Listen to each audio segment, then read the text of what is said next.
പരിശുദ്ധ പരമദിവ്യകാരുണ്യത്തിന്,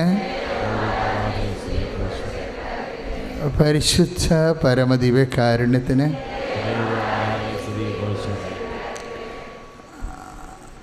അറിവടയാളങ്ങൾ നൽകിയ അമ്മ ശരിക്കും നമ്മളെ സഹായിക്കുന്നുണ്ട്. ഞാൻ ഒരു സാക്ഷ്യം ശ്രദ്ധിക്കുകയായിരുന്നു.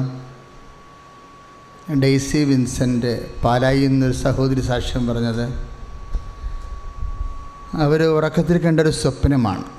എന്താ അവരുടെ സ്വപ്നം? മാതാവ് ക്ലോക്ക് പിടിച്ചു നിൽക്കുന്നു. പിന്നെന്താണ് പ്രത്യേകത? മാതാവിന് 2 ചിറകുകളുണ്ട് അല്ലേ?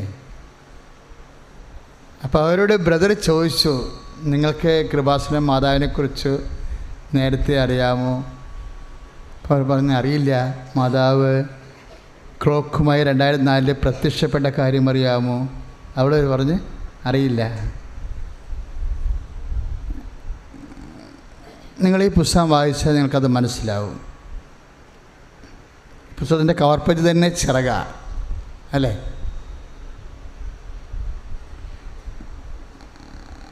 വാഗ്ദാന പേടകത്തിലെ സാന്നിധ്യം നൽകുന്ന ദൈവത്തിൻ്റെ സാന്നിധ്യത്തെയാണ് ചിറകൾ പൊതിഞ്ഞ മലാഖമാരെ കാവൽ നിൽക്കുന്നത്. പക്ഷേ അത് മാത്രമല്ല ചിറകും കൃപാസനവും തമ്മിലുള്ള ബന്ധം. ഈ പുസ്തകത്തിൻ്റെ 83-ാമത്തെ പേജിൽ ഇതെന്താ? മേരിയൻ ഉടമ്പടി പദ്ധതിയും പ്രയോഗവും. ഈ പുസ്തകത്തിൻ്റെ 83-ാമത്തെ പേജിൽ ചിറകുള്ള മാതാവിനെക്കുറിച്ച് പറയുന്നുണ്ട്. വിഷയം നമ്മൾ വിചാരിക്കുന്നതിനേക്കാൾ സീരിയസാണ്. ഇപ്പോൾ ഡെയ്സി വിൻസെൻ്റ് സ്വപ്നത്തിൽ കണ്ട ചിറകുള്ള മാതാവിനെക്കുറിച്ച് ഈ പുസ്തകത്തിൻ്റെ 83-ാമത്തെ പേജിൽ പറയുന്നുണ്ട്. കാരണം ഞാൻ ഈ കൃപാസനത്തിൻ്റെ അപ്പുറത്ത് ഒരു പള്ളിയുണ്ട്. അവിടെ ഒരു 5 കൊല്ലം വികാരിയായിരുന്നു. അപ്പോൾ അവിടെ 4 കൊല്ലം വികാരിയായി 4-ാമത്തെ കൊല്ലം ഇതുപോലെ എനിക്കൊരു സ്വപ്നമുണ്ടായി.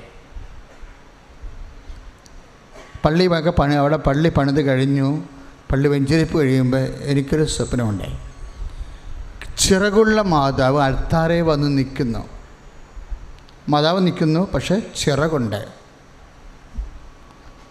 അപ്പോൾ ഞാൻ രാവിലെ എനിക്ക് ഭയങ്കരമായ ഒരു തീവ്രമായ അനുഭവമായത് കാരണം ഞാൻ രാവിലെ എഴുന്നേറ്റ് എൻ്റെ ഡയറിയിൽ ചിറകുള്ള മാതാവിനെ വരച്ചു. എനിക്കറിയാവുന്ന പോലെ. ഞാൻ വരകാരനൊന്നുമല്ല, പണ്ടൊക്കെ കുറച്ച് വരവൊക്കെ പിന്നെ ഉപയോഗിക്കാതെ ആ കഴിവ് പോയി. അപ്പോൾ ആ ഉള്ള കഴിവ് വെച്ചുകൊണ്ട് ഞാൻ ചിറകുള്ള മാതാവിനെ എൻ്റെ ഡയറിയെ ഞാൻ വരച്ചിടുമായിരുന്നു. പിന്നീട് ഈ പുസ്തകം എഴുതണ കാലത്ത് വീണ്ടും എൻ്റെ മനസ്സിനെ ഇത് ആലോചനപ്പെടുത്തി. കാര്യം ചിറകുള്ള മാതാവ്, ക്ലോക്ക് വഹിക്കുന്ന മാതാവ്, സമയത്തിൻ്റെ മാതാവ്, ചിറകുള്ള മാതാവ്. ഈ വിഷയം ഇങ്ങനെ കണ്ടിന്യൂ ചെയ്യണം. അപ്പോൾ നമ്മുടെ ഉടമ്പടി സ്റ്റാർട്ട് ചെയ്ത ഒരു കാലമാണ്. 2017 ഉടമ്പടി ഇന്നത്തെ കാണുന്ന രീതിയിൽ ഒരു ഒഴുക്കിലേക്ക് വരുന്നത്. 2015 നമുക്ക് ഉടമ്പടി കിട്ടുന്നത്. പക്ഷേ അത് എക്സിക്യൂട്ട് ചെയ്ത് കുറേ നാളത്തെ മധ്യസ്ഥ പ്രാർത്ഥനകളെല്ലാം കുറേ ഉപവാസമൊക്കെ എടുത്ത് അതിൻ്റെ ഒരു ഉടമ്പടിയുടെ ഒരു ഡോർമൻ ടൈം ഉണ്ടായിരുന്നു. അതായത് ബാലാരിഷ്ടതകളുടെ കാലം, ഇങ്ങനെ പിച്ച വെച്ച് വരുന്നൊരു കാലമായിരുന്നത്. ആ കാലത്താണ് ചിറകുള്ള മാതാവിനെ സ്വപ്നം കണ്ടത്. അപ്പോഴേ അതിനുശേഷം ഇത് ക്രോഡീകരിക്കുന്ന സമയത്ത്, ഇതിന് ടെസ്റ്റ് ക്രോഡീകരിക്കുമ്പോൾ കർത്താവ് നൽകിയ വചനമാണ്, സമയവും ചിറകും തമ്മിൽ നമുക്കറിയാം. സമയം എന്തിൻ്റെതാണ്? സമയമായില്ല എന്ന് പറഞ്ഞാൽ ആകാത്ത സമയത്തെ ആക്കിയെടുക്കാൻ വേണ്ടിയുള്ള വേഗതയുടെ പ്രാർത്ഥനയാണ് വാഗ്ദാന പേടകത്തിൻ്റെ പ്രാർത്ഥന. നടക്കാത്ത കാര്യം നടത്തിയെടുക്കാനുള്ള ദൈവിക പദ്ധതിയാണ് വാഗ്ദാനത്തെ പ്രാപിക്കാനുള്ള മാർഗമാണ് വാഗ്ദാന പേടകം. കാര്യം അതിൻ്റെ അകത്ത് എന്താണ് അതിലുള്ള എന്താണെന്ന് വെച്ച് കഴിഞ്ഞാൽ, വാഗ്ദാനത്തെ പ്രാപിക്കണത് വാക്ക് നമ്മൾ നടപ്പിൽ വരുത്തിക്കൊണ്ടാണ് സ്പീഡ് ഉണ്ടാക്കുന്നത്. അതാണ് ഉടമ്പടിയുടെ ഒരു ആന്തരികത, സത്യം അതാണ്. അതുകൊണ്ടാണ് ഇത്രയും കൗൺസിലേഴ്സ് തന്നെ വെച്ചിരിക്കുന്നത്. കാരണം നിങ്ങൾ ആ വാക്ക്, കർത്താവിൻ്റെ വചനം പാലിക്കുന്നുണ്ടോ? കാര്യം അമ്മയ്ക്കാണ് ചിറക്. ആർക്കാണ് ചിറക്? പരിശുദ്ധ അമ്മയ്ക്കാണ് ചിറക്. ചിറക് എന്തിനാ? പറന്നു പോകാനാ, നടന്നു പോകാനല്ല. എന്തിനാണ്? പറന്നു പോകാനാണ്. ഈ പറന്നു പോണത് എങ്ങനെയാണ്? സ്പീഡ് കൂടണത് എങ്ങനെയാണ്? വാക്ക് പാലിക്കുമ്പോഴാണ്. ഈശോ എപ്പോഴും പറയും, എൻ്റെ അമ്മ സ്പീഡുള്ള ആളാണെന്ന് പറയും, വാഗ്ദാന പേടകമാണെന്ന് പറയും. ആരാണ് എൻ്റെ അമ്മയെന്ന് ചോദിക്കുമ്പോൾ ഈശോ പറയണത് വചനം പാലിക്കുന്ന ആളാണ് എന്ന്. സ്പീഡ് അതാണ് ചിറക് നൽകപ്പെടുകയാണ് ചെയ്യണത്. വചനം പാലിക്കാനുള്ള കൃപ. അത് നമ്മളുടെ ഉടമ്പടിയിൽ അത് വരണത് നിബന്ധനയായിട്ടാണ് വരണത്. ഉടമ്പടിയുടെ നിബന്ധനയില്ലേ? അപ്പോൾ ചിറക് നമുക്ക് നൽകപ്പെടും. നമ്മുടെ ഉടമ്പടിയുടെ നിബന്ധനയാണ് വാസ്തവത്തിൽ. എപ്പോഴും നമ്മളെ കണ്ടൻറ്റ് വൈസ് മനസ്സിലാക്കണം. എന്തുകൊണ്ടാണ് വചനം? ഇപ്പോൾ ബോംബെയിലെ ചേച്ചി ബാംഗ്ലൂരിലെ ചേച്ചി എന്നാ സാക്ഷ്യം പറഞ്ഞത്? ഞങ്ങൾ 1:30 മണി രാത്രിക്ക് അമ്മ മാതാവിൻ്റെ നടയിൽ വന്നു. എന്തിനാണ് അവർ വന്നെന്നാണ് പറയണത്? മാതാവിനെ കൂട്ടിക്കൊണ്ടു പോകാൻ വന്നു എന്നാണ് പറയണത്. സഞ്ചാരി മാതാവിൻ്റെ ബെഡ്റൂമിൽ വന്നുവെന്നും പറഞ്ഞ് ന്യൂറോ സാർഗോസ് ബാധിച്ച ഒരു മകള് സൗഖ്യപ്പെട്ട സാക്ഷ്യം പറഞ്ഞില്ലേ? അപ്പോൾ ഈ മൂവ്മെൻറ്റാണ്, ചിറകെല്ലാം സഞ്ചാരം, മൂവ്മെൻറ്റ്, വേഗത എല്ലാം കണക്റ്റഡാണ്. പക്ഷെ ഇതെങ്ങനെ സംഭവിക്കണമെന്ന് ചോദിക്കുമ്പോൾ നമ്മളെ ആ നിബന്ധനകൾ പാലിക്കുന്നതിലൂടെയാണ്.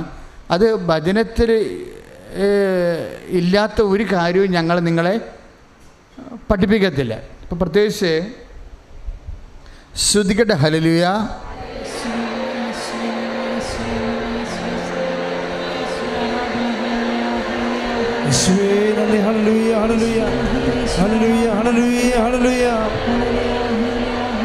Price the Lord.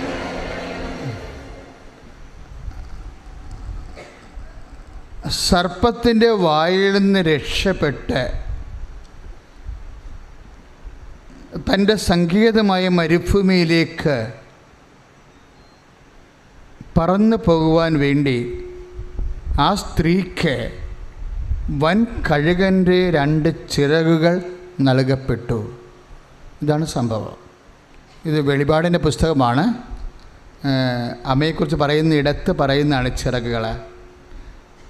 ഒന്ന് പറഞ്ഞ്, സർപ്പത്തിൻ്റെ വായിൽ നിന്ന് രക്ഷപ്പെട്ട് തൻ്റെ സങ്കേതമായ മരുഭൂമിയിലേക്ക് പറന്നു പോകാൻ വേണ്ടി ആ സ്ത്രീക്ക് വൻ കഴുകൻ്റെ 2 ചിറകുകൾ നൽകപ്പെട്ടു. ഇനിയാണ് ക്ലോക്ക് വരണത്. ചെറിയ കഴിഞ്ഞിട്ട് ക്ലോക്ക് വരുന്നുണ്ട്. ഇത് പുറപ്പാട് 12:14.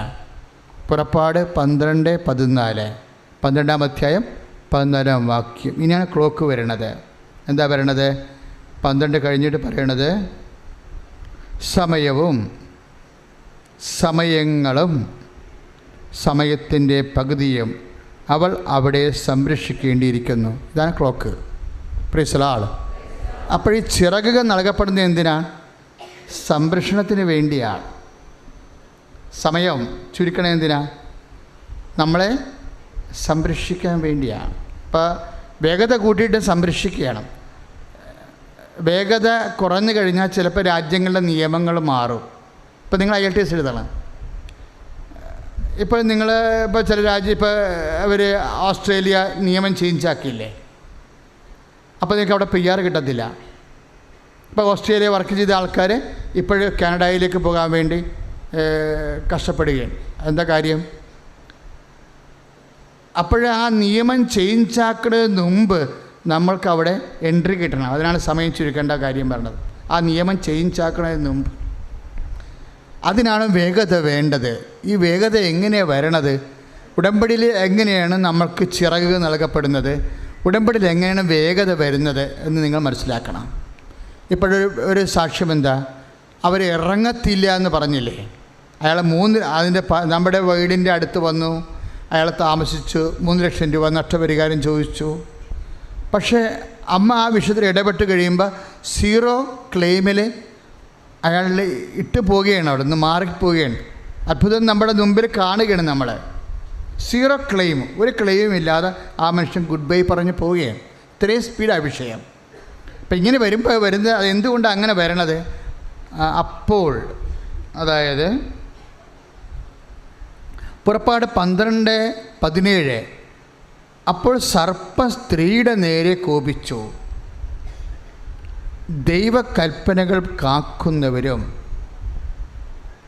യേശുവിന് സാക്ഷ്യം വഹിക്കുന്നവരുമായി. ഈ വചനം ശ്രദ്ധിക്കണം. എന്താണ് ചിറകെന്ന് ഇപ്പോൾ പറയുന്നുണ്ട്? 2 ചിറകാണ് പറയണത്. 2 ചിറകാണ് നൽകപ്പെടുന്നത് അല്ലേ? ഈ 2 ചിറക് എന്താ? നമുക്ക് ലഭിക്കുന്ന 2 ചിറക് എന്താ? ഉടമ്പടി എടുക്കുമ്പോൾ നമുക്ക് ലഭിക്കുന്ന 2 ചിറക് എന്താ? 1, ദൈവകൽപ്പനകൾ കാക്കുന്നവരും. അതാണ് നമ്മൾ ഉടമ്പടിയിലൂടെ ചെയ്യുന്ന ഒരു നിബന്ധന അല്ലേ? നിബന്ധനയൊക്കെ ഓർക്കുന്നുണ്ടോ? ക്ലാസ് എടുത്തപ്പോൾ ശ്രദ്ധിച്ചോ?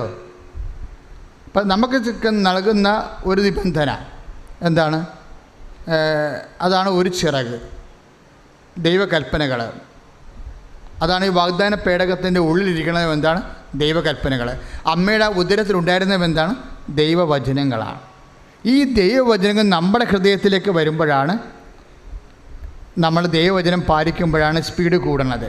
വളരെ ശ്രദ്ധിക്കണം. 2 ചിറകാണ്, ഒരു ചിറക് മാത്രമല്ല. ഒരു ചിറകാണ് ദൈവകൽപ്പന. 2ാമത്തെ ചിറക് എന്താണ്? പുറപ്പാട് 12:17 ശ്രദ്ധിക്കുക എന്ന് പറഞ്ഞ്, അപ്പോൾ സർപ്പം സ്ത്രീയുടെ നേരെ കോപിച്ചു. ഇനി ദൈവകൽപ്പനകൾ കാക്കുന്നവരും, അതാണ് ഒരു ചിറക്. 2ാമത്തെ ചിറക് എന്താ? യേശുവിന് സാക്ഷ്യം വഹിക്കുന്നവരുമായി. Price the Lord. അതാണ് 2ാമത്തെ ചിറക്.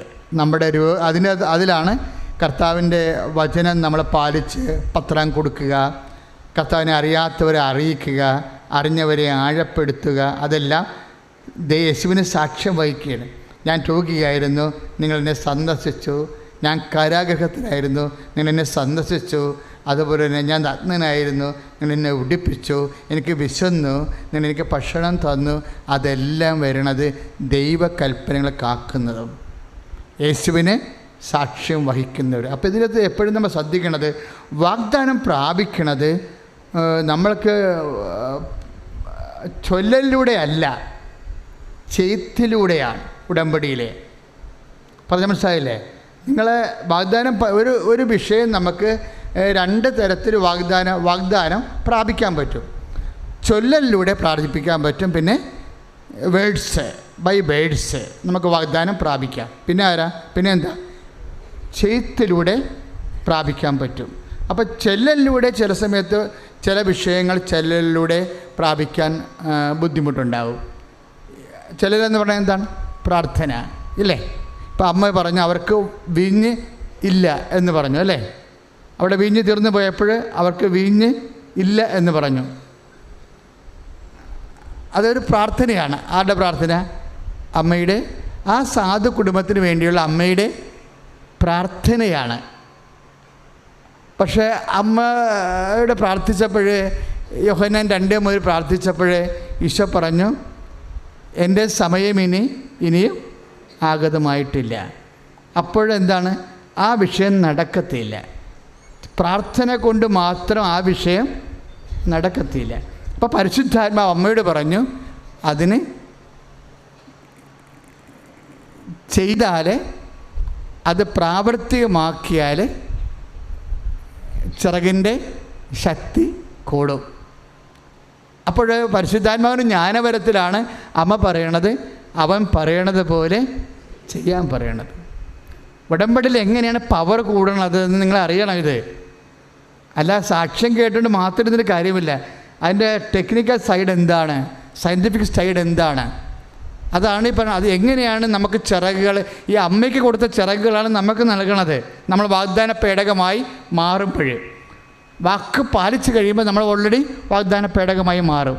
അപ്പോൾ നമുക്ക് 2 ചിറകുകളാണ് നൽകണത്. ഒന്നെന്താണ്? ദൈവകൽപ്പന 12:17 ഈ പറയുന്നത് വെളിപാടിൽ ദൈവകൽപ്പന കാക്കുന്നതിൻ്റെ ഒരു ചിറക്. രണ്ടാമത്തെ ചിറക് എന്താ? പുറപ്പാട് 12:17 രണ്ടാമത്തെ ചിറക് എന്താ? യേശുവിനെ സാക്ഷ്യം വഹിക്കുന്ന ചിറക്. അപ്പോഴാണ് സ്പീഡാകണത്.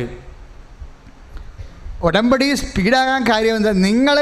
നിങ്ങൾക്ക് സാക്ഷ്യം പറയാൻ കഴിയണില്ലെന്നുണ്ടെങ്കിൽ നിങ്ങളെ തന്നെ സ്പീഡ് കുറയ്ക്കുകയാണ് ശരിക്കും ചെയ്യണത്. കുറച്ച് പ്രാർത്ഥിക്കും, കുറച്ച് പത്രം മേടിച്ച് പുണ്യാളനെ കൊണ്ട് പ്രേക്ഷിത പ്രവർത്തനം ചെയ്യിക്കും. അതല്ലേ ഇപ്പം അന്തോനീസിൻ്റെയൊക്കെ നടയിൽ ചെന്ന് കഴിഞ്ഞാൽ കൃപാസനം പത്രം കാണാം. എന്താണ്? ചെടുത്തിമാർ പുണ്യാളനെ കൊണ്ട് പുണ്യാളിന് പണി കൊടുത്തിരിക്കുക. അതാണ് പ്രശ്നം വന്നിരിക്കുന്നത്. അതായത് നമ്മൾ ചെയ്യേണ്ട ജോലി നമ്മൾ ചെയ്യത്തില്ല. അതാണ് സ്പീഡ് കുറഞ്ഞു വരണത്. കാര്യം കർത്താവ് വാഗ്ദാനം വിശ്വസ്തനാണ്. അപ്പം അതുകൊണ്ടാണ് 2 തിമോത്തി 2:13 അവൻ വിശ്വസ്തനാണ്. അപ്പോൾ നമ്മൾ അവിശ്വസ്തരായിരുന്നാലും അവൻ വിശ്വസ്തനാകും. അപ്പോൾ ഉടമ്പടി എന്നായാലും നടക്കും. കാര്യം എന്താ? പക്ഷേ ഉടമ്പടി ഇപ്പം 2 തിമോത്തി 2:13 നമ്മൾ അവിശ്വസ്തരായിരുന്നാലും അവൻ വിശ്വസ്തനായിരുന്നതുകൊണ്ട് ഉടമ്പടി വെച്ചിരിക്കുന്ന വിഷയം എന്നായാലും നടക്കും. പക്ഷേ എന്നായാലും നടന്നിട്ട് കാര്യമില്ലല്ലോ. അതാണ് പ്രശ്നം. കാര്യം സമയമാണ് ഇവിടുത്തെ പ്രശ്നം. ഇപ്പം 40 വയസ്സുള്ള ആൾക്കാർ ഇവിടെ ഇന്ന് കല്യാണം കഴിച്ചു ഇല്ലേ? 40 അല്ല 48 വരെ കല്യാണം കഴിച്ചിട്ടുണ്ടോ ഉടമ്പടി എടുത്തു കഴിഞ്ഞപ്പോൾ? 48 വയസ്സുള്ള ആളിൻ്റെ കല്യാണം സാക്ഷ്യം അവർ പറഞ്ഞപ്പോൾ 45 വയസ്സുള്ള ചേടുത്തി വന്നിട്ടും പറഞ്ഞ് എനിക്കും കെട്ടണമെന്ന് പറഞ്ഞ്. ഞാൻ ചോദിച്ചു, ഇപ്പം 48 വയസ്സ് ഇപ്പം പീരീഡ്സെല്ലാം കഴിഞ്ഞു, ഇനി കുഞ്ഞുങ്ങളൊന്നും ഉണ്ടാകത്തില്ല, കുഞ്ഞുങ്ങളുണ്ടായാലും കുഴപ്പമൊന്നും എനിക്ക് ജീവിത പങ്കാളിയെ മതിയെന്ന് പറഞ്ഞു. ഞാൻ പറഞ്ഞു അതിന് അവർ ഓപ്പോസിറ്റ് സൈഡ് സാധിക്കുമെങ്കിൽ തീർച്ചയായിട്ടും മാതാവ് അതിനെ പറ്റിയ ആളെ തരും. അമ്മയുടെ ഉണ്ടല്ലോ എല്ലാം, അമ്മയുടെ കയ്യിൽ ആളെല്ലാം ഉണ്ടല്ലോ. നിങ്ങൾ വിചാരിക്കുന്ന രീതിയിൽ ജീവിക്കാൻ പറ്റിയ എല്ലാ സാധ്യതകളും ദൈവത്തിൻ്റെ കയ്യിലുണ്ട്. പക്ഷെ അതല്ല, 48 വയസ്സുകാരൻ്റെ കല്യാണം കഴിഞ്ഞപ്പോൾ മറ്റുള്ളവരുടെ ഉണക്ക കമ്പുകളെല്ലാം കരിഞ്ഞുപോയ സ്വപ്നങ്ങളെല്ലാം തളർത്തു. 45 വയസ്സുകാർക്കും കല്യാണം കഴിച്ച ഉടമ്പടിയിൽ അമ്മയോട് പറഞ്ഞാൽ ജീവിത പങ്കാളെ തരുമെന്ന് മനസ്സിലായില്ലേ? അതാണ് അഹോറോൻ്റെ പൂത്ത വടിയെന്ന് പറയണത്. ഈ വാഗ്ദാന പേടകത്തിന് ഉള്ളിരിക്കുന്ന രണ്ടാമത്തെ കാര്യം എന്താണ്? 10 കൽപ്പന കഴിഞ്ഞാൽ പിന്നെ എന്താണ്? അഹോറോൻ്റെ ഉണക്കവടി തളിർത്ത ബദാം കായ്ച്ചതാണ്. എല്ലാ കരിഞ്ഞ സ്വപ്നങ്ങളും ഉടമ്പടിയിലൂടെ വാഗ്ദാന പേടകത്തിലൂടെ വാഗ്ദാനം പാലിച്ചു കഴിയുമ്പോൾ അതെല്ലാം മുട്ടിട്ട് വരും. ഇതെല്ലാം വചനം പാലിക്കുന്നതിലാണ് ഇതിൻ്റെ. അതാണ് ഈ പുറപ്പാട് വെളിപാട് 12:17 പറയണത്. അതായത് ചിറകുകളെന്ന് പറയണത് ഒന്ന് ദൈവകൽപ്പന പാലിക്കുന്നതാണ്, രണ്ടാമത്തത് യേശുവിനെ സാക്ഷ്യം. അപ്പോൾ നമ്മൾക്ക് സ്പീഡ് കൂടേണ്ട ചുമതല ആരുടേതാണ്? നമ്മളുടേതാണ്. കാര്യം എന്താണ്? ഇത് 20% പ്രാർത്ഥന കൊണ്ട് ലിഫ്റ്റ് ചെയ്യണത്. ദൈവം വിശ്വസ്തനായത് കാരണം ഉടമ്പടിയിലുള്ള വിഷയം എപ്പോഴായാലും നടക്കും. എപ്പോഴായാലും നടന്നാൽ മതിയോ? പോരാ. ഈ 45 വയസ്സുകാരൻ കല്യാണം കഴിച്ച 42 വയസ്സുകാരൻ കല്യാണം കഴിച്ച അവിടെ കുഞ്ഞുങ്ങൾ എവിടെയെങ്കിലും എത്തുമ്പോൾ ഒരു 20 വയസ്സ് കഴിയുമ്പോൾ 10ാം ക്ലാസ്സിലെങ്കിലും ആയി ഡിഗ്രിക്ക് പോകുമ്പോൾ ഇവർക്ക് 62 വയസ്സാവും. അവർക്ക് ജോലി കിട്ടിക്കഴിയുമ്പോൾ 65 വയസ്സാവും. അവിടെ ശമ്പളം കറക്റ്റായി വരുമ്പോൾ ഇവർക്ക് 67 വയസ്സാവും. അവിടെ ശമ്പളം വീട്ടിൽ കൊണ്ടു അരിവെച്ച് കഴിയുമ്പോൾ ഇവർ ചത്തും പോവും. അതാണ് പ്രശ്നം. സമയത്തിൻ്റെ പ്രോബ്ലമാണ്. സമയത്തിൻ്റെ സംരക്ഷണം വേണ്ടേ? അതുകൊണ്ടാണ് സ്പീഡ് വേണ്ടത്. അതുകൊണ്ടാണ് ചിറക് നൽകപ്പെടുന്നത്. ആ ചിറക് അത് വരണത് അവൻ പറയണ പോലെ ചെയ്യുമ്പോഴാണ്. അവൻ പറയണ ഇപ്പോഴേ അവർക്ക് വീഞ്ഞില്ല എന്ന് പറഞ്ഞാൽ എന്താണ്? ചൊല്ലലാണ്. യോഹന്നാൻ 2:3. അപ്പം ചില കാര്യങ്ങൾ സമയത്തിൻ്റെ പ്രോബ്ലം ഉണ്ടെന്ന് ഈശോ പറയും ഉടനെ, എൻ്റെ സമയം ഇനി സമാഗതമായിട്ടില്ലല്ലോ. അപ്പോൾ പരിശുദ്ധാത്മാവ് കൊടുക്കുന്ന നിയമ ഉപദേശമാണ് ആകാത്ത സമയം ആക്കിയെടുക്കാൻ അവൻ പറഞ്ഞതുപോലെ ചെയ്താൽ മതി. അതിനകത്ത് ദൈവകൽപ്പനയുണ്ട്, ദൈവത്തിൻ്റെ സാക്ഷീകരണമുണ്ട്. 80% ചെയ്ത്ത, 20% ചൊല്ലൽ, ബാക്കി 80% ചെയ്ത്ത. അതുകൊണ്ട് ഉടമ്പടി എടുക്കുന്നവർ സ്പീഡ് കൂടാൻ വേണ്ടി, ചിറക് നൽകപ്പെടാൻ വേണ്ടി അവൻ പറയണ പോലെ ചെയ്യാനുള്ള ആഴമായ വിശ്വാസമുണ്ടാകണം. ഈ ആഴമായ വിശ്വാസമാണ്, ചിറകുകളാണ് കാലവിളംബത്തെ ചുരുക്കണത്. പ്രാർത്ഥിക്കുക. കർത്താവായ ദൈവമേ, അവൻ പറഞ്ഞതുപോലെ ചെയ്ത് ദൈവത്തിൻ്റെ ചിറകുകൾ നേടി സമയത്തിൻ്റെ മേൽ അധികാരം പ്രാപിക്കുവാൻ ഞങ്ങളെ ശക്തീകരിക്കണമേ. ശ്രുതികട ഹല്ലേലൂയ.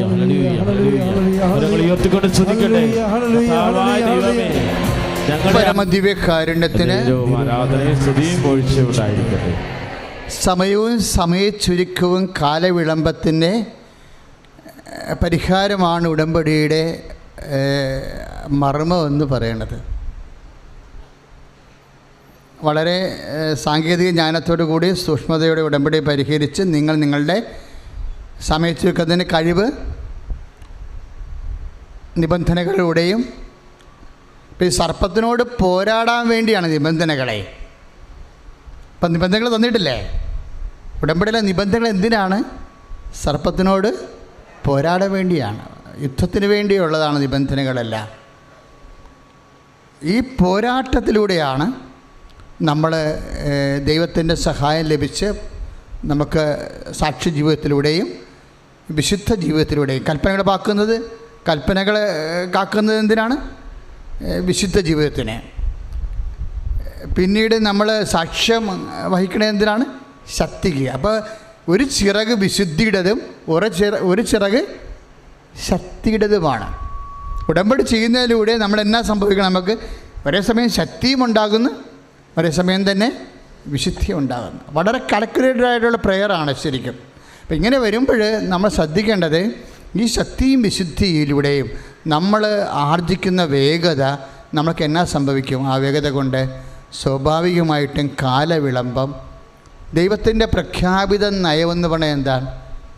കാലവിളംബം വെച്ച് താമസിപ്പിക്കണമല്ല, കാലവിളംബം വരുത്തുമോ എന്നല്ലേ ചോദിക്കണത്. അപ്പോൾ നമ്മളാണ് ഇപ്പോൾ കാലവിളംബം വരുത്തണതേ.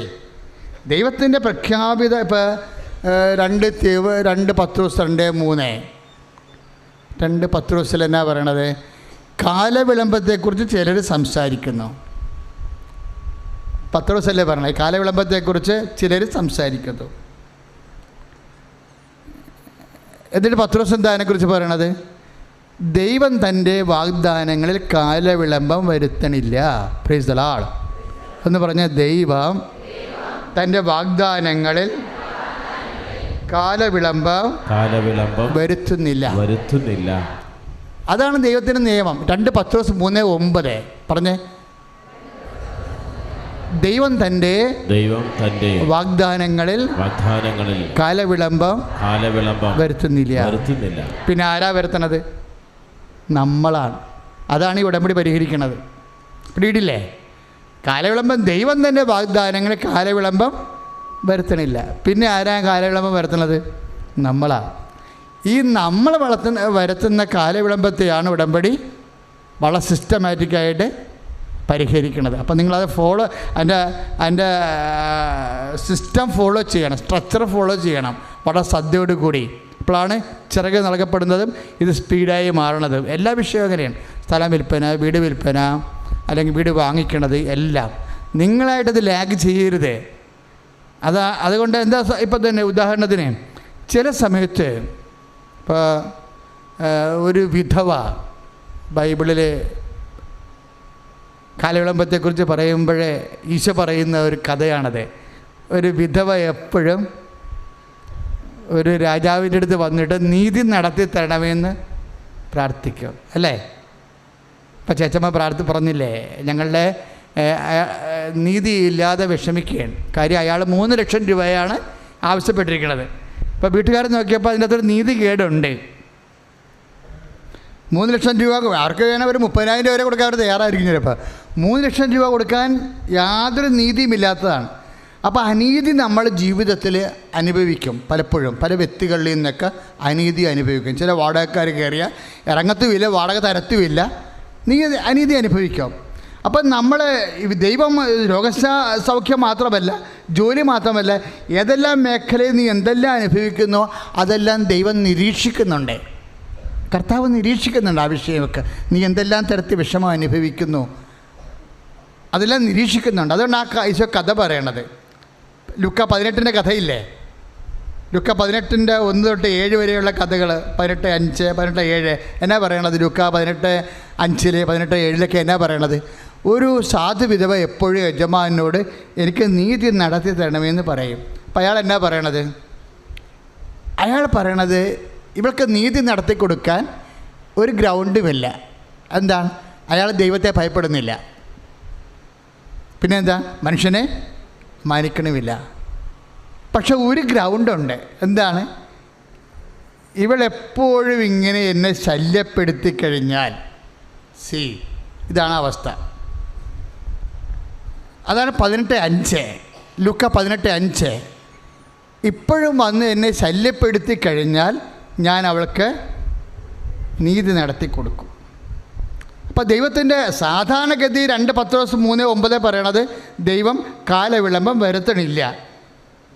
പിന്നെ ഒരു ക്ലെയിമും ഇല്ലാത്ത വ്യക്തികളാണെങ്കിലും ദൈവതിരുസന്നിധിയിൽ ശല്യം കൂടിക്കഴിഞ്ഞാൽ ശല്യം ഒരു ക്ലെയിമാണ്. നിരന്തരം പ്രാർത്ഥിക്കണില്ലേ? ലുക്ക 18:1 അതാണല്ലോ. നിരന്തരം പ്രാർത്ഥിക്കേണ്ടതിൻ്റെ ആവശ്യത വ്യക്തമാക്കാൻ അവൻ അവരോട് ഒരു ഉപമ പറഞ്ഞു എന്നും പറഞ്ഞാണ് ഈ സംഭവം തുടങ്ങണത്. അപ്പം നിരന്തര പ്രാർത്ഥന തന്നെ ഒരു ക്ലെയിമായിട്ട് വരും. പക്ഷേ അതുകൊണ്ടാണ് ഇവൾ എന്നെ എപ്പോഴും വന്ന് ശല്യപ്പെടുത്തിക്കൊണ്ടിരിക്കുന്നത് കൊണ്ട് ഞാൻ അവൾക്ക് നീതി നടത്തി കൊടുക്കും. അങ്ങനെയെങ്കിൽ താവും പകലും തന്നെ വിളിച്ചപേക്ഷിക്കുന്നവർക്ക് ദൈവം നീതി നടത്തി കൊടുക്കാതിരിക്കുമോ? പക്ഷേ പ്രോബ്ലം, എന്നെങ്കിലും നീതി നടത്തി തന്നാൽ മതിയോ? അതാണ് പ്രശ്നം. സമയമാണ് ഇവിടുത്തെ പ്രശ്നം. നമ്മൾ ആഗ്രഹിക്കുന്നത്, വിശക്കുമ്പോൾ നമുക്ക് ഭക്ഷണം കിട്ടണ്ടേ? വിശന്ന് അഗ്നിയും വന്നിച്ച് പോയി അവസാനം ഭക്ഷണം കഴിച്ചാൽ ഗ്യാസ് കയറും ഇല്ലേ? അൾസറൊക്കെ വരാൻ സാധ്യതയുണ്ട്. അപ്പോൾ സമയം ഒരു പ്രശ്നമാണ്. അതിനാണ് ചിറക്. ഇത് സമയത്തെ അതിജീവിക്കാൻ വേഗത കൂട്ടാനാണ് ചിറക് തന്നിരിക്കുന്നത്. ചിറക് കൃത്യമായിട്ട് ഉടമ്പടിയും നിബന്ധനകളുണ്ട്.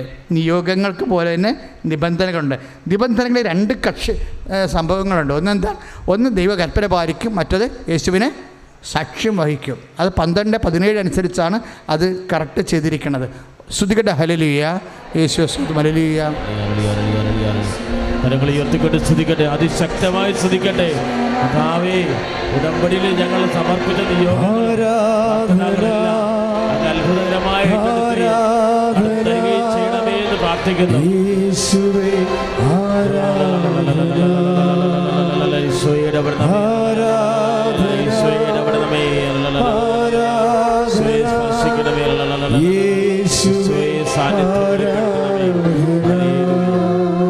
പരിശുദ്ധ പരമദിവ്യകാരുണ്യത്തിന് എങ്കിലും ഇവൾ വന്ന് എന്നെ ശല്യപ്പെടുത്തിക്കൊണ്ടിരിക്കുന്നത് കൊണ്ട് ഞാൻ അവൾക്ക് നീതി നടത്തി കൊടുക്കും. അപ്പോൾ എപ്പോഴായാലും നമുക്ക് നീതി കിട്ടും. പക്ഷേ എപ്പോഴായാലും കിട്ടിയാൽ നമുക്ക് പ്രയോജനം ഉണ്ടാകത്തില്ല. എന്താണ്? സമയത്ത് നമുക്ക് കിട്ടണം. അതാണ് വിഷയം. അവിടെയാണ് ഉടമ്പടിയുടെ സ്പേസ് എന്ന് പറയുന്നത്.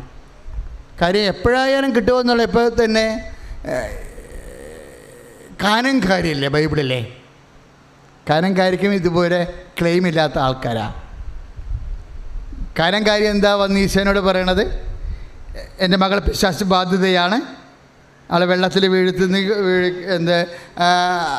അവളെ കൊണ്ട് പൊറുതിമുട്ടിയിട്ട് എനിക്ക് ജീവിക്കാൻ പറ്റണില്ല, എന്നെ സഹായിക്കാൻ പറയും.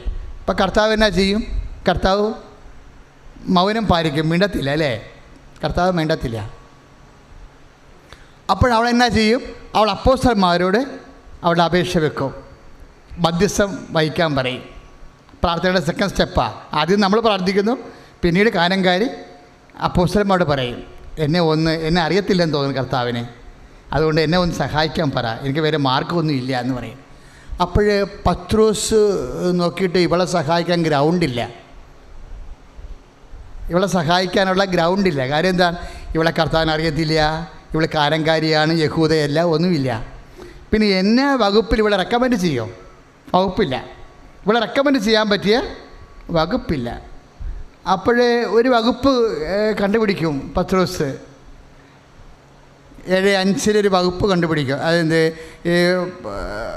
നമ്മുടെ 15:27 ഇവളെ പറഞ്ഞു വിട്, ഇവൾ നമ്മുടെ പിന്നാലെ കരഞ്ഞു വരുന്നല്ലോ എന്നാണ് പറയണത്. കരഞ്ഞു വരുന്നല്ലോ. ഇവളെ പറഞ്ഞു വിടൂ, കാര്യം അവൾക്ക് വേറെ ഗ്രൗണ്ടൊന്നുമില്ല പറയാൻ.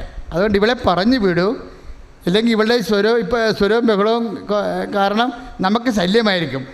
അതാണ് ആ ശല്യം. ശല്യം എപ്പോഴും പ്രാർത്ഥനയുടെ ഒരു ക്ലെയിമാണ്. നമ്മൾ നേരത്തെ വിധവയുടെ വിഷയം പറഞ്ഞപ്പോൾ എന്താണ് പറഞ്ഞത്? ഇവളെന്നെ ശല്യപ്പെടുത്തിക്കൊണ്ടിരിക്കുന്നത് കൊണ്ട് ഞാൻ അവൾക്ക് നീതി നടത്തി കൊടുക്കും എന്നാണ് 18:7 ലൂക്കായുടെ സുവിശേഷത്തിൽ പറയുന്നത്. ഇപ്പോഴിവിടെ ഇതിൽ മത്തായിയുടെ സുവിശേഷമാണ്. എത്രയാണ്? അതേപോലെ തന്നെ 15 15:27. ഈ കാനംകാരിയോട് പറഞ്ഞ ഇവളെ പറഞ്ഞു വിടും, കാരണം ഇവളെ കരഞ്ഞുകൊണ്ട് ശല്യപ്പെടുത്തി നമ്മുടെ പിന്നാലെ വരുന്നല്ലോ.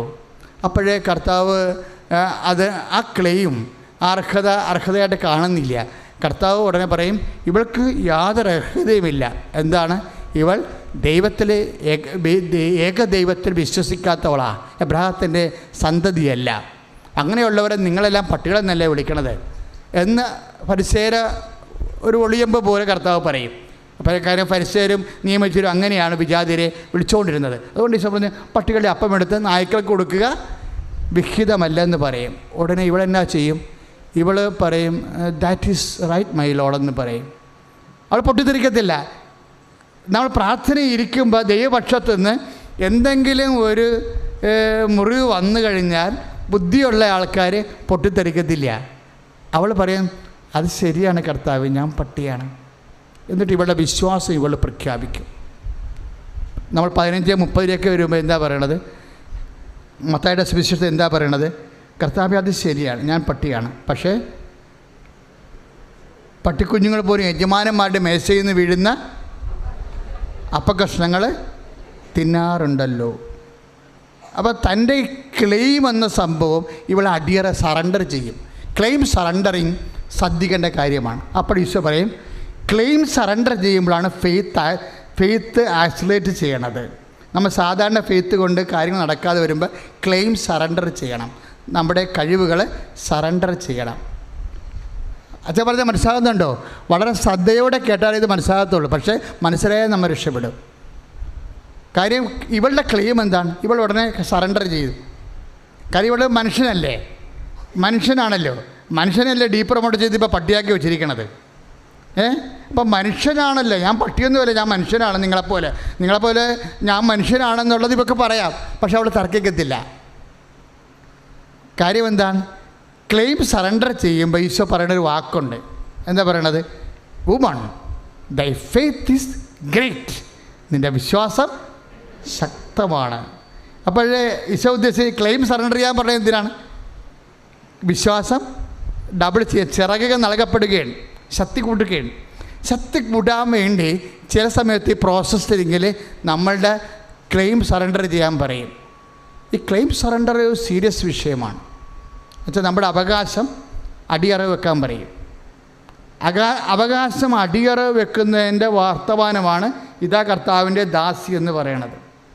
പറഞ്ഞാൽ മനസ്സിലായോ? ഇവർക്കാണ് ചിറക് നൽകപ്പെട്ടിട്ടത്. അവകാശം അടിയറ വെക്കേണ്ട ആൾ, നമുക്കൊരു അവകാശം ഉള്ളത് അടിയറ വെക്കുമ്പോഴാണ്. ഇത് ആദ്യം ചെയ്ത ആരാണെന്നറിയാവോ? ദൈവവുമായിട്ടുള്ള എല്ലാ ഇടപാടുകളിലും ക്ലെയിം സറണ്ടറിങ് ഉണ്ട്. ക്ലെയിം സറണ്ടർ ചെയ്യുമ്പോൾ അതിൻ്റെ ഭാഷയാണ് എൻ്റെ ദാസൻ തർക്കിക്കുകയോ ബഹളം വെക്കുകയോ ഇല്ല എന്ന് പറഞ്ഞില്ലേ? ആരാണ് ക്ലെയിം സറണ്ടർ ചെയ്തത്? ആദ്യം ക്ലെയിം സറണ്ടർ ചെയ്തത് ആരാണ്? ദൈവമാണ്, പിതാവാണ്. തൻ്റെ ഏകജാതന് നൽകാൻ തക്ക വിധം ദൈവം അത്രമാത്രം ലോകത്തെ സ്നേഹിച്ചു. കൈ അടിച്ച് കർത്താൻ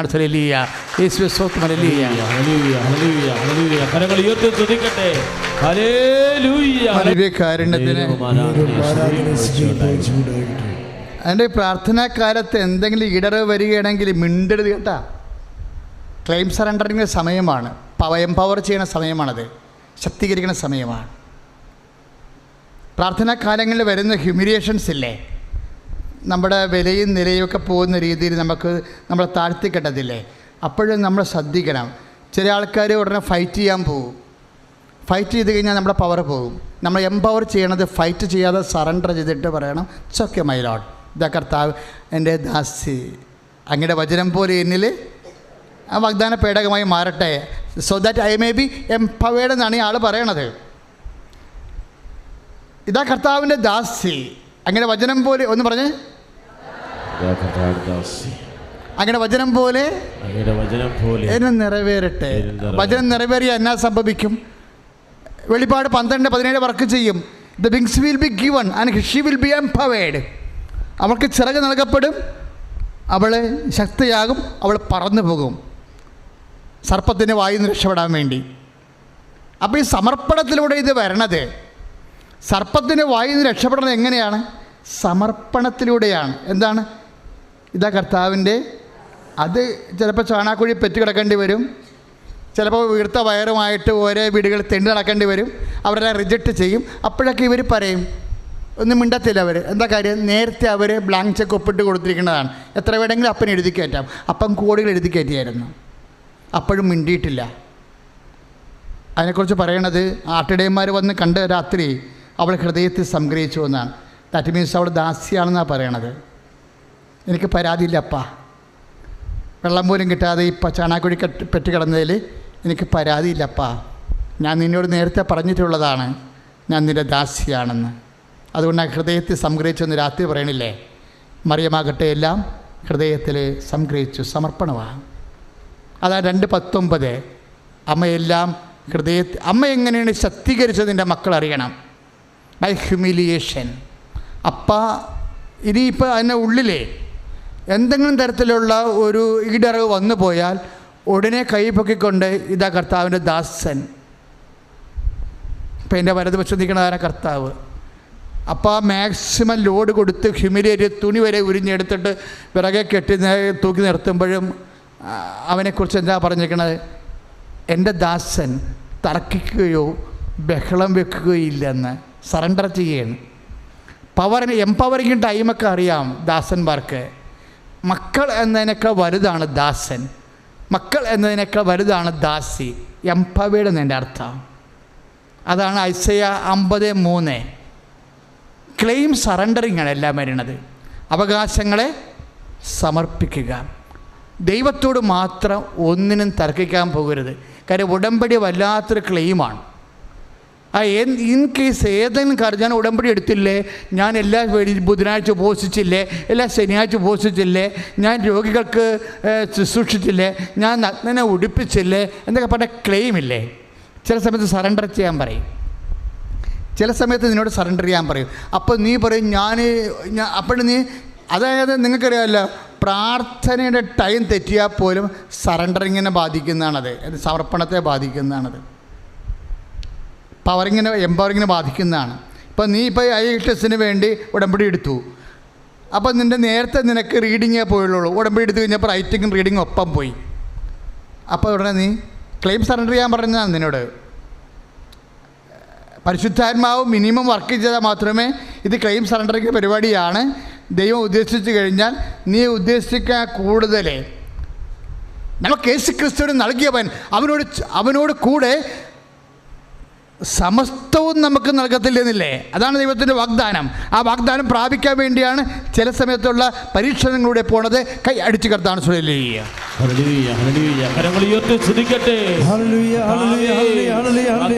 പ്രാപിക്കാൻ ഉണ്ടാകുന്ന എല്ലാ പരീക്ഷണ ഘട്ടങ്ങളെയും സമർപ്പിച്ച് പ്രാർത്ഥിക്കുന്ന കർത്താവേ, ഉടമ്പടിയിലുള്ള ജീവിത നിയോഗങ്ങളുടെ മേൽ അനുഗ്രഹം വർഷിക്കണമേ കർത്താവേ. Hallelujah hallelujah hallelujah hallelujah. നമ്മുടെ മെരിറ്റ്, നമ്മുടെ അവകാശം ദൈവത്തിരുസന്നിധി സറണ്ടറാക്കിക്കൊണ്ട് വേഗതയുടെ ചിറകുകൾ ധരിക്കുന്ന ബിബ്ലിക്കൽ പ്രോസസ്സാണ് ഈ പറയുന്നത്. എപ്പോഴും നമ്മൾ ശ്രദ്ധിക്കേണ്ട ചില വിഷയങ്ങളാണ്. ഇപ്പോൾ ഉദാഹരണത്തിന് ബൈബിളിലെ ഒരു ഭാഗമില്ലേ,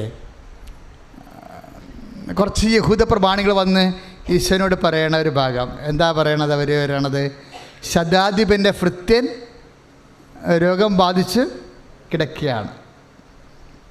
അപ്പോൾ ഈ ശതാധിപൻ്റെ ഭൃത്യൻ രോഗബാധിച്ച് കിടക്കുകയാണ്. ശതാധിപൻ എന്ന് പറയുന്നത് 100 പട്ടാളക്കാരുടെ അധിപൻ, റോമൻ ആണ്. അയാളുടെ ഭൃത്യനെ അയാൾ ഭയങ്കരമായിട്ട് സ്നേഹിച്ചിരുന്നു. കാര്യം നല്ല ഭൃത്യനാണ്. അപ്പോൾ അവന് രോഗം ബാധിച്ചപ്പോൾ ശതാധിപൻ ഭയങ്കര ടെൻസ്ഡായി. എങ്ങനെയെങ്കിലും അവൻ രക്ഷപ്പെടണമെന്ന് ആഗ്രഹിച്ചപ്പോൾ മാർഗം ഈശോ മാത്രമായതുകൊണ്ട് ഈശോൻ്റെ അടുത്ത് ചെല്ലാനുള്ള യോഗ്യത അയാൾക്കില്ലെന്ന് അയാൾ ധരിച്ചു. 2 യഹൂദ പ്രമാണികൾക്ക് ചെന്ന് പറഞ്ഞു, യഹൂദ പ്രമാണികൾ 2 ക്ലെയിം പറയുന്നുണ്ട്. ആരെ? ശതാധിപൻ ഇൻട്രൊഡ്യൂസ് ചെയ്യുമ്പോൾ കർത്താവിനോട് പറയുന്നത് ക്ലെയിമാണ് പറയണത്. പ്രത്യേകിച്ച് ലൂക്ക 7:5 എന്താ പറയണത്? നീ ഇത് ചെയ്തു കൊടുക്കാൻ അവൻ യോഗ്യനാണ്. യോഗ്യത പറയും. ഞാൻ ഈ ക്ലെയിം എന്ന് പറഞ്ഞപ്പോൾ ചില ആൾക്കാർ മനസ്സിലായില്ലല്ലോ അല്ലേ? യോഗ്യതയാണ് എന്താ ഉദ്ദേശിക്കണം, അച്ഛൻ ഉദ്ദേശിക്കുന്നത് അവകാശം യോഗ്യത. നമ്മുടെ ഈ അവകാശം യോഗ്യതയും വെച്ചാണ് ഈ ചിറക്, അത് സറണ്ടർ ചെയ്തുകൊണ്ടാണ് ചിറക് നമ്മൾ വാങ്ങിക്കുന്നത്, ശക്തിയുടെയും വേഗതയുടെയും ചിറകുകൾ. അപ്പോൾ അവൻ വന്ന് പറയണത് എന്താ? നീ ഇത് ചെയ്തു കൊടുക്കാൻ അവൻ യോഗ്യനാണ്. 2 കാര്യം പറയും. എന്തൊക്കെ പറയും? 1, അവൻ നമ്മുടെ ജനത്തെ സ്നേഹിക്കുന്നു. അതാണ് ക്ലെയിം, യോഗ്യത. ഈ ശതാധിപന് കൊടുക്കാനുള്ള യോഗ്യത എന്താണ്? ലൂക്ക 7:5, 7:6, 7:7 ഒക്കെ വായിച്ചാൽ മനസ്സിലാവും. എന്താണ്? അവൻ നമ്മുടെ ജനത്തെ, യഹൂദന്മാരെ, ആ റോമക്കാരൻ സ്നേഹിക്കുന്നു. അതാണ് ഒരു യോഗ്യത. ഇപ്പം നിങ്ങൾ പറയത്തില്ല ഞാൻ ദൈവത്തിൽ കുഞ്ഞുനാളോട് വിശ്വസിക്കുന്നതാണ് എന്ന് പറയല്ലേ? കുഞ്ഞുനാൾ കൊണ്ട് ഞാൻ പള്ളിയിൽ പോണതാണ് ഇല്ലേ? ഞാൻ കുർബാന മുടക്കിയിട്ടില്ല, കുമ്പസാരം മുടക്കിയിട്ടില്ല, കർത്താവിൻ്റെ ദിവസം ഞാൻ വിശുദ്ധിയുടെ ഇതെല്ലാം ക്ലെയിമാണ്. അതാണ് അവൻ പറയുന്നത്. അവൻ തന്നെ നമ്മുടെ ജനത്തെ സ്നേഹിക്കുന്നു. ക്ലെയിമാണ്, യോഗ്യത. 2ാമത്തെ ക്ലെയിം എന്താണ്? അവൻ നമുക്കൊരു സിനഗോഗ് പണി ചെയ്ത് തന്നിട്ടുണ്ട്, പള്ളി വെച്ച് കൊടുത്തിട്ടുണ്ടെന്ന്. ഈ 2 യോഗ്യതയും പറയും. ഈ 2 യോഗ്യതയും പറയുമ്പോൾ ഉടനെ ഈശോ അവൻ്റെ കൂടെ പോകും. ദൈവം സഞ്ചരിക്കണം. അങ്ങനെയാണ് സഞ്ചാരി മാതാവെന്ന് പറഞ്ഞ പോലെ ദൈവാനുഗ്രഹം, ദൈവസാന്നിധ്യം സഞ്ചരിക്കും. യോഗ്യതയുള്ളവൻ്റെ കൂടെ ദൈവസാന്നിധ്യം സഞ്ചരിക്കും. ഈശോ പക്ഷേ ശതാധിപൻ ക്ലെയിം സറണ്ടർ ചെയ്യും. അവിടെയാണ് പ്രശ്നം. ശതാധിപൻ ഈശോനെ കണ്ടപ്പോൾ പറയും, എനിക്ക് ഈ പറഞ്ഞ പോലെ ഒരു ക്ലെയിമും ഇല്ല, അത് അവരെന്നെക്കുറിച്ച് പറയണതാണ്, എനിക്കങ്ങനെയുള്ള അവകാശവാദവും യോഗ്യതയുമൊന്നും ഇല്ല. അങ്ങയുടെ മുമ്പിൽ ഇത്രയൊക്കെ ചെയ്തിട്ടും അങ്ങയുടെ മുമ്പിൽ നേരിട്ട് വരാൻ പോലും എനിക്ക് യോഗ്യതയില്ലെന്ന് ഞാൻ കരുതി. ആ മനുഷ്യൻ്റെ കരുതലാണ് കർത്താവ്. അല്ലാതെ ഇവർ പറയുന്ന ഈ ക്ലെയിമല്ല. പള്ളി പണിത് തന്നുകൊണ്ടും പള്ളി പണിത് കൊടുത്തുകൊണ്ടും ജനത്തെ സ്നേഹിക്കുന്ന ഗ്രൗണ്ടിലല്ല കർത്താവ് ഉടനെ പോയിരിക്കണത്. കർത്താവ് പോകാൻ കാരണം ഇതാണ്, അവൻ സറണ്ടർ ചെയ്യണവനാണ്. അവൻ്റെ അവകാശമെല്ലാം അവൻ പറഞ്ഞ് എനിക്ക് 7:7 ലൂക്ക, എനിക്കൊരു യോഗ്യതയുമില്ല, അങ്ങയുടെ മുമ്പിൽ നേരിട്ട് വരാൻ പോലും യോഗ്യതയുണ്ടെന്ന് ഞാൻ കരുതിയില്ല എന്ന്. എല്ലാ യോഗ്യതകളും, എന്ത് യോഗ്യതകളുണ്ടെങ്കിലും ആ യോഗ്യതയൊന്നും അവകാശമായിട്ട് കണക്കാക്കാതെ അവൻ്റെ ആത്മീയ അവകാശങ്ങളെല്ലാം അവൻ സറണ്ടർ ചെയ്യാൻ. പിന്നെ അവനെക്കുറിച്ച് ഈശോ പറയണത് എന്തെല്ലാമാണ്. ഇന്ന് കുർബാനയെപ്പോലും അവനെക്കുറിച്ച് പറയുന്ന, കർത്താവേ അങ്ങൻ്റെ വിട്ട് എഴുന്നള്ളി ഒരാളുടെ യോഗ്യത എനിക്കില്ല, അങ്ങൊരു വാക്ക് കൽപ്പിച്ചാൽ മതി. ദൈവവചനമാണ് എൻ്റെ യോഗ്യത. ദൈവവചനത്തിൻ്റെ കൽപ്പന നിറവേറുമെന്ന് ഞാൻ വിശ്വസിക്കുന്നു. വിശ്വാസമാണ് എൻ്റെ യോഗ്യത എന്നാണ് ശതാധിപൻ പറഞ്ഞത്. കൈ എടുത്തി കർത്താണ്. Hallelujah, hallelujah, hallelujah, hallelujah. കരങ്ങൾ ഉയർത്തി സ്തുതിക്കട്ടെ. ഹല്ലേലൂയ. കർത്താവായ ദൈവമേ, ഞങ്ങളുടെ വിശ്വാസത്തെ ശക്തിപ്പെടുത്തണമേ കർത്താവേ, വർദ്ധിപ്പിക്കണമേ എന്ന് പ്രാർത്ഥിക്കുന്ന കർത്താവേ, ദൈവശരണത്തോടു കൂടി പ്രാർത്ഥിക്കാൻ, ദൈവസ്നേഹത്തോട് പ്രാർത്ഥിക്കാൻ വിശ്വാസത്തെ ശക്തിപ്പെടുത്തണമേ. ഹല്ലേലൂയ.